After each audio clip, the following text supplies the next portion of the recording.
Ali Baba and the 40 Thieves, retold from the original by Antoine Galland.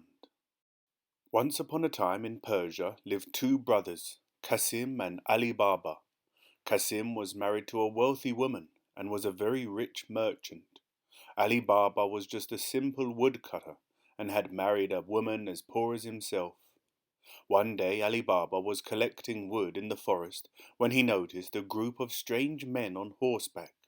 Robbers, Ali Baba thought to himself. They must have a hideout near here. I'd better hide in this tree. From his perch, Ali Baba counted 40 men, all armed. Their leader rode up to a huge rock and commanded, "Open Sesame!"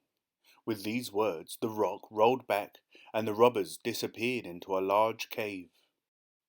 Ali Baba decided it was safer to stay hidden. A little while later, he heard the command, "Open Sesame!" The band of robbers came out, and with the words, "Shut Sesame!" the rock slid closed. Ali Baba couldn't wait for the thieves to load up their bulging saddlebags and ride off, so he could go down and try the magic words for himself. Sure enough, when he said, "Open Sesame!" the rock opened. He walked into a huge cave and the rock closed behind him. Ali Baba couldn't believe his eyes. The cave glistened with riches piled up in every corner. Great rolls of silk, huge pots of perfumes, but best of all, hundreds of sacks of gold and silver. This cave must have been used by bandits to hide their loot for many, many years, Ali Baba thought. He decided to take as many bags of gold as his donkeys could carry. "Open Sesame!" he commanded. Then when he was outside, "Shut Sesame!" and the rock rolled back. He loaded up the gold, disguising his load with the wood he had cut, and made his way back into town. When he got home, he stealthily unloaded the sacks and took them in to his wife. Ali Baba told her the whole story. She was delighted and wanted to count the sacks of gold there and then. "There are far too many," Ali Baba told her. "We must bury the gold and keep the whole thing a secret." "Let me just measure it," she pleaded, "so we have an idea of our riches."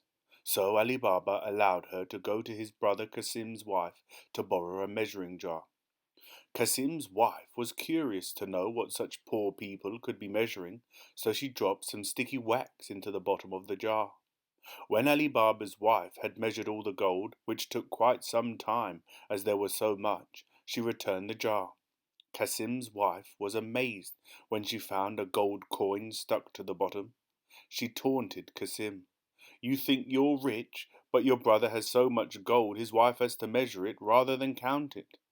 Qasim was very jealous and he rushed to Ali Baba and demanded to know the truth. Ali Baba was a kind man, so he decided to share his secret with his brother. At first light, the greedy Qasim set off for the cave, taking with him 10 mules on which to load the gold. He found the rock and with the words, "Open Sesame!" he was quickly inside. He was so excited by the riches he saw that when he'd filled his bags with gold and was ready to go, he found he had completely forgotten the magic words.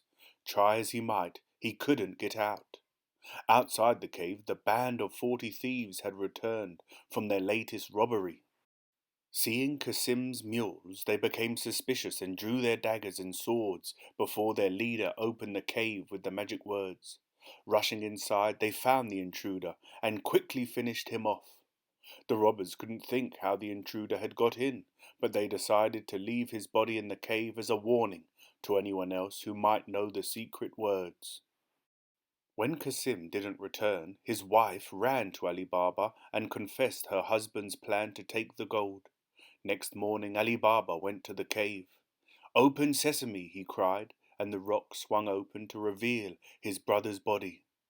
Poor Qasim, his greed had been his downfall. Ali Baba wanted to give him a decent burial, but he had to be careful of the robbers. Ali Baba returned to Qasim's house with the body. He took Morgiana, his brother's faithful servant, aside and after swearing her to secrecy, told her the story. "Now," he said, "we must bury your master as if he died of a fever. I'm leaving all the details to you." First, Morgiana went to a doctor. "My master is ill," she told him. "Can you give me something for a fever?" Then she took the medicine home, so all the neighbours knew Kasim was ill. Next she went to the shoemaker, Baba Mustafa. She told him, "For 3 gold coins you must do a job for me and keep it secret," and she led him blindfolded to Kasim's house. When they arrived, she explained that he must use his stitch skills to disguise the many wounds her master had received. When his task was complete, he was blindfolded again and led home. The next day Ali Baba announced that Kasim had died.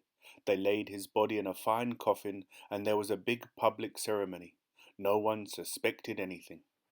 Meanwhile, back at the robbers' cave, the bandits had returned to find the body of the intruder gone.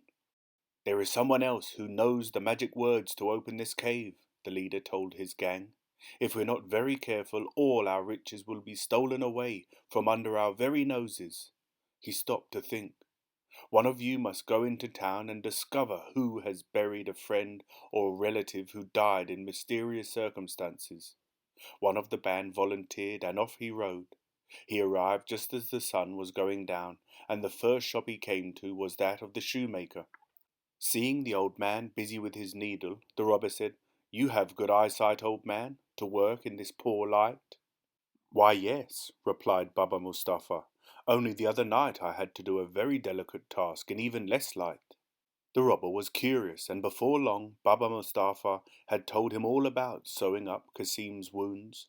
"Believe me, my friend," the robber said, "you will earn a lot more money if you take me to the house where you perform this operation." "I would like to help," Baba Mustafa told the robber, "but I was blindfolded when I was taken to the house." But the robber was not to be put off. He persuaded Mustafa to let him blindfold him, then he led him across the town. Sure enough, the route was familiar to the shoemaker, and directly outside Kasim's house he stopped and told the robber, "This is it. I feel certain that I went no further than this." The robber was jubilant. His task had been easy. He carefully marked the door that Baba Mustafa had recognized with a cross, then hurried back to inform his chief. They would do away with the people who lived at that house, and the secret of the rock would again be safe. Luckily for Ali Baba, who was now living in Kasim's house, Morgiana returned from an errand just at this moment. She noticed the cross on the door of the house and thought to herself, "What is this mark? I wouldn't be surprised if it has been made by someone who wishes to do harm to my new master." She then came up with a very clever idea to protect Ali Baba and his family. Morgiana went around all the houses in the street and marked their doors with an identical cross to the one on the front of her own door. When the gang of robbers arrived later that night, they were thrown into total confusion. There were crosses on all the doors in the neighborhood, and the robber who had marked Kasim's door had no idea which was the correct house. The leader of the gang was so furious that he killed the unsuccessful robber on the spot. The gang returned to the cave and another robber volunteered to lead the shoemaker to the intruder's door. Baba Mustafa was happy to repeat his trip for a few gold coins. When he had identified the house, the robber marked the door with a lump of red clay. He was sure his plan would succeed. Luckily, Morgiana was again keeping a watchful eye on things, and she spotted the red clay almost straight away. So she mixed herself a quantity of red clay, and again she marked all the other doors in the neighborhood in exactly the same way. You can imagine the fury of the robbers, and especially their chief, when they realized that yet again their plot had been discovered. And unfortunately, their second guide was finished off in the same way as the first.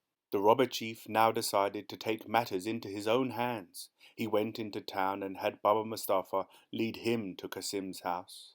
He then memorized exactly where it was. When he returned to the cave, he gave orders for his men to obtain 19 mules and 38 large jars for carrying oil.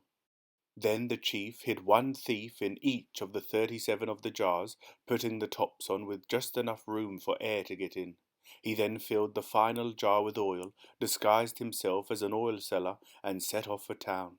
He arrived at Ali Baba's house just as the sun was going down, and explained he was a travelling merchant needing a room for the night. Ali Baba was such a generous man, he naturally offered his own home. Although Ali Baba had seen the robber chief at the cave, he didn't recognize him because of his disguise. So he allowed him to stable his mules and stack the oil jars before entertaining him with food and drink. Before going to bed, the chief visited the courtyard where the jars were stacked. He whispered to each one, "When I throw stones, climb out and wait for me." Meanwhile, Morgiana was busy in the kitchen. When her lamp ran out of oil, she remembered all the jars and decided to borrow some oil. As she approached, she heard a whisper from one of the jars. "Is it time?" She was astounded, but realized there was something suspicious going on. "Not yet, but soon," she whispered back. Then she tried the remaining jars and had the same response from all but the last, which contained oil. "Good heavens," thought Morgiana, 37 thieves in my master's house, and their chief asleep upstairs. What am I to do?" Naturally, she came up with a plan. She took a large pan and filled it with oil from the last jar, then she heated it over a fire. Returning to the jars, she poured just enough into each jar to kill the thief hiding there. Later, the robber chief began throwing stones at the jars. When nothing happened, he crept downstairs to see what the problem was. Finding his whole band of robbers had been killed, he fled from the house in dismay. When Ali Baba woke the next morning, Morgiana explained the night's events to him.